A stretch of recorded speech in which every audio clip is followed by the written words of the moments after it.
Right breaking news Kadapa జిల్లా కలసపాడు మండలంలో రోడ్డుపై ఓ యువతి మృతదేహం కలకలం రేపుతోంది.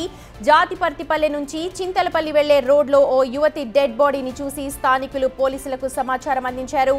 ఘటనా స్థలానికి చేరుకున్న పోలీసులు మృతురాలి గురించి ఆరా తీస్తున్నారు. పోరుమామిళ్ల మండలం కవలకుంట్ల గ్రామానికి చెందిన యువతిగా పోలీసులు ప్రాథమికంగా గుర్తిస్తూ ఉన్నారు. అయితే యువతి డెడ్ బాడీని ప్రభుత్వ హాస్పిటల్కి తరలించారు పోస్ట్ మార్టం నిమిత్తం.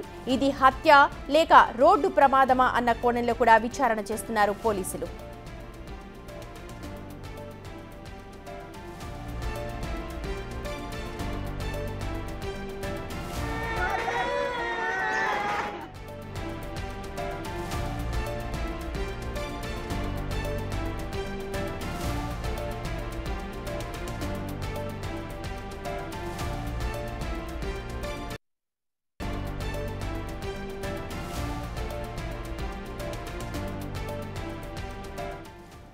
రైట్ కడప జిల్లా కలసపాడులో ఓ యువతి మృతదేహం లభ్యమైంది. దీంతో స్థానికులు వెంటనే పోలీసులకు సమాచారం అందించారు. ప్రస్తుతం పోలీసులు దర్యాప్తు చేస్తున్నారు. మా ప్రతినిధి శివ ఉన్నారు అప్డేట్స్ అందించడానికి. శివ, యువతికి సంబంధించిన డీటెయిల్స్ తెలిసాయా? పోలీసులు ఏం చెప్తున్నారు?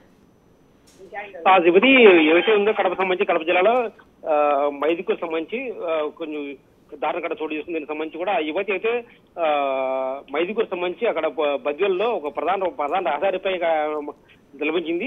అయితే అక్కడ అది కాస్త అనవసర మృతిగా కూడా గుర్తిప్పటికీ కూడా ఆమె అది యాక్సిడెంటా లేకపోతే అనవసర పోలీసులు కొంచెం దానికి సంబంధించి దర్యాప్తులో ఉన్నారు. అయితే అక్కడ మహిళ సంబంధించి కూడా ప్రధాన రహదారిపై అది యాక్సిడెంటా లేదంటే యాక్సిడెంటా లేదు ఇది కూడా కాస్త సందేహం వెలుగుతుంది. దీనికి సంబంధించి కూడా పోలీసులు ఇప్పటికే విచారణ చేపట్టారు. అయితే ఆ బంధువులు మాత్రం మహిళ మృతిపై కూడా కొంచెం అనుమానం వ్యక్తం చేస్తున్నారు. ఇది ఏంటో కొంచెం ఆ కోణంలో విచారణ చేపట్టేప్పటికీ కూడా కొంచెం అనుమానం వ్యక్తం చేస్తున్నారు. రైట్ శివ, మొత్తానికి యువతికి సంబంధించిన డీటెయిల్స్ తెలుసుకుంటున్నారు. ఇది హత్య లేకపోతే రోడ్డు ప్రమాదాన దానిపైన ఒక క్లారిటీ వచ్చే అవకాశం కనిపిస్తోంది మరి కాసేపట్లో.